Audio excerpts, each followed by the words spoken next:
eu quero falar sobre a ameaça de extinção da filantropia nos ramos da educação e da saúde, com o andamento da PEC da Previdência.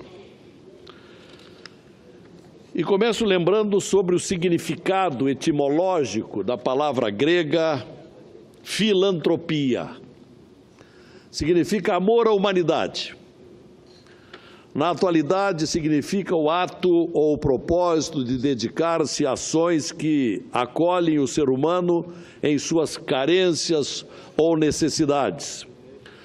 Portanto, são instituições que se identificam com o ato de assistir o ser humano nas áreas em que o Estado não o alcança, na saúde, assistência social e a educação.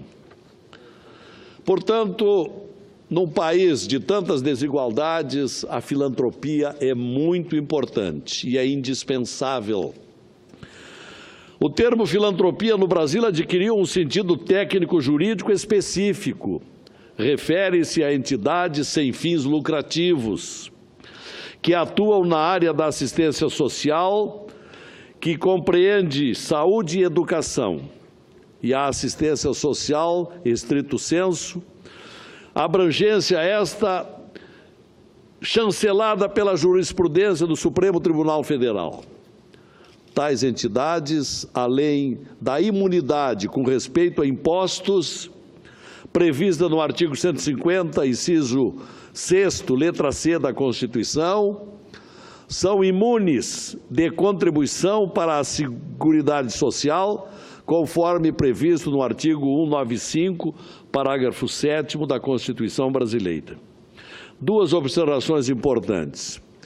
Quando a Constituição de 88, no referido parágrafo 7 do seu artigo 195, menciona que as entidades beneficentes de assistência social são isentas, ele o faz sem precisão técnica, porque se trata, na realidade, de imunidades. Assim já o proclamou o Supremo Tribunal Federal. As entidades beneficentes de assistência social, dentre as quais se incluem as educacionais, e principalmente por elas é que falo aqui, para se beneficiarem desta imunidade no artigo 195, parágrafo 7º, precisam atender à assistência sem fins lucrativos. Beneficentes. São filantrópicas, somente o são aquelas que atendem a esses requisitos. As que não os atendem beneficiam-se apenas da imunidade a impostos. Constituição de 88, artigo 150, inciso 6º, letra C. Mas não da imunidade da chamada cota patronal da contribuição previdenciária, artigo 195, parágrafo 7.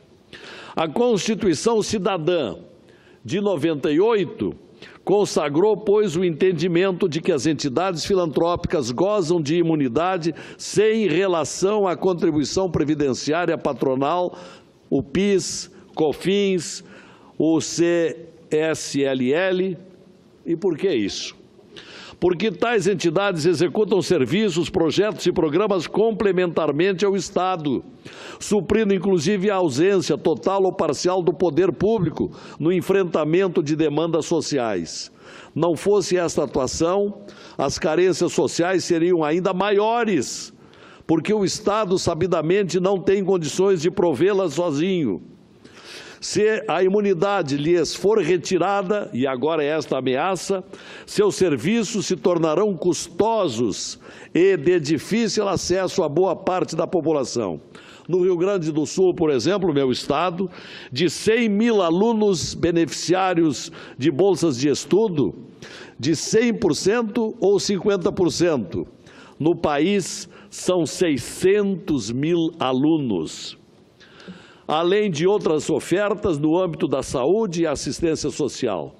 Não procede, pois, o argumento de que a educação não faz parte da Seguridade Social. Faz parte, sim, e muito relevante.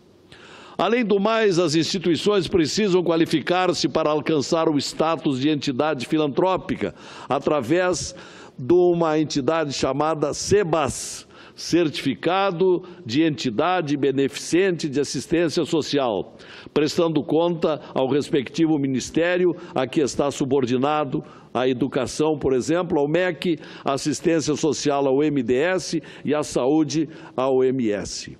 A legislação é rigorosa com as entidades e o descumprimento acarreta a pena de descredenciamento e, consequentemente, a perda do benefício. O que não dá para compreender é que agora o senhor relator da medida da Previdência queira desqualificar a educação e retirá-la da Seguridade Social, porque é exatamente lá que acolhem as crianças e jovens carentes e em proporção de bolsistas para cada 5 pagantes, selecionados a partir da carência, cujo controle é feito por comissão pública que analisa os documentos comprobatórios do grau de carência. São, portanto, crianças e jovens protegidos da vulnerabilidade social e da delinquência por conta do acolhimento na entidade filantrópica. Tenho certeza de que os jovens que hoje são vítimas da marginalidade não o seriam tivessem podido frequentar uma instituição educacional filantrópica que lhes teria ensinado valores, princípios, respeito à vida, amor ao semelhante, cultura, preparo para o enfrentamento da vida e dado condições de aprender uma profissão para ganhar honestamente a vida. Também eu, particularmente, senhor presidente, não estaria aqui não tivesse tido a bênção de ter podido frequentar uma instituição filantrópica que supriu a falta, condições de minha família. Como silenciar diante do propósito do relator da PEC 287, em sua equivocada pretensão de penalizar todas as instituições filantrópicas por conta de alegado desconhecimento de beneficiários de instituições filantrópicas de sua terra natal ou eventual desvio de conduta de outra. Se houve desvios, que sejam estas penalizadas, essas instituições, mas não se pode penalizar as demais que estão dentro da lei e cumprem religiosamente os compromissos decorrentes da condição de entidade filantrópica. Se alguma irregularidade existe na saúde, na educação, na assistência social filantrópicas, é porque a fiscalização não funciona corretamente. Não vou recorrer a números, porque são sobejamente conhecidos esses números, mas a questão é de justiça social, de que tanto precisa este Brasil problematizado. Há uma constatação da qual não se pode fugir. Tributos são fundamentais para a sustentação do Estado, mas não constituem a finalidade principal. Finalidades principais são, dentre várias, propiciar saúde, educação e assistência social, estrito sensu. Quando o Estado não pode provê-las por inteiro e de forma adequada, deve poder contar com a colaboração da sociedade.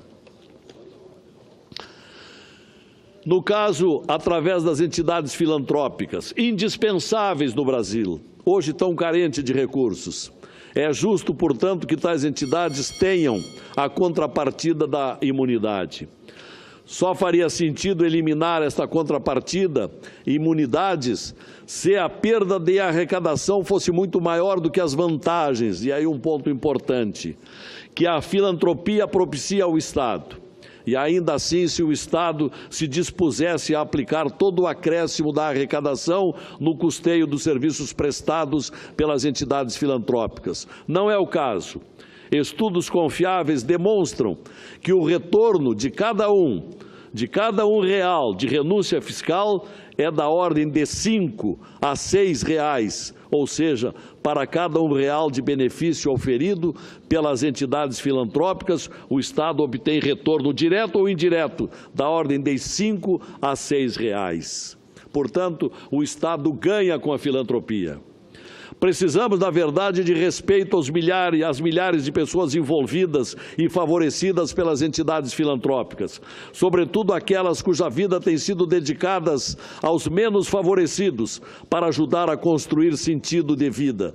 Não podemos calar diante do risco de milhares de crianças e jovens serem jogados no olho da rua por conta da insensibilidade do legislador que precisa avaliar as consequências de suas decisões e evitar que se consuma uma grande injustiça, cujas consequências serão irrecuperáveis. A sociedade não perdoará por esse equívoco.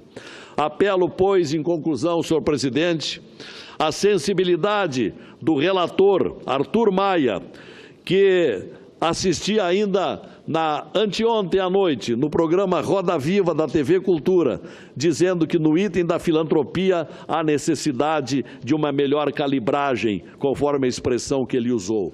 Ainda bem que começam a pensar nesse particular. Que o senhor relator e dos parlamentares que tenham sensibilidade para que tenhamos a grandeza e a humildade de respeitar o legado histórico das instituições filantrópicas que há mais de um século fazem com eficiência o que o Estado não vem conseguindo fazer.